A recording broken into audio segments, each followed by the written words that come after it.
আজকে মজার একটা বিষয় শেয়ার করুম। শ্রীলঙ্কায় টি10 নামে একটা টুর্নামেন্ট চালু করছে।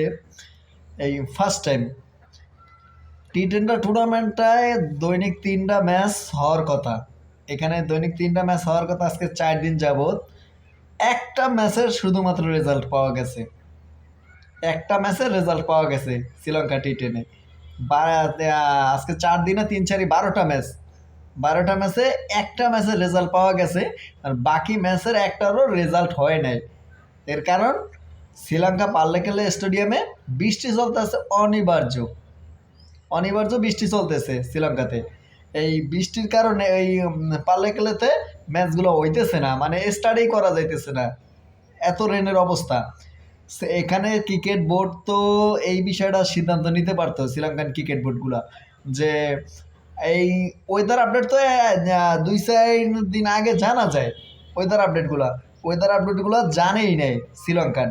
পারলে গেলে ওয়েদার আপডেট থেকে তারা ততই সংগ্রহ করে নেয়।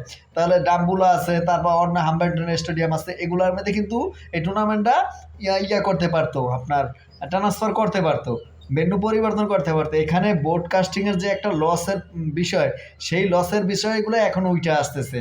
এখন যে চ্যানেল ব্রডকাস্টিংগুলো যে টুর্নামেন্টের সত্যকারী কিনে নিছে টিভিতে দেখানোর জন্য, এটা এখন এই মুহূর্তে বিশেষভাবে দাঁড়াইতেছে টুর্নামেন্টে। আপনার যে ম্যাচগুলো এখন ব্যস্ত দিতেছে গত 4 দিন যাবত, এগুলো ব্রডকাস্টিংয়ের জন্য হিউজ পরিমাণ লস হয়ে দাঁড়াইতেছে। এই যে ব্রডকাস্টিংয়ের যে লসগুলো, এগুলো শ্রীলঙ্কান ক্রিকেট বোর্ড নিজের অর্থায়নে এখন ক্ষতিপূরণ দিবে।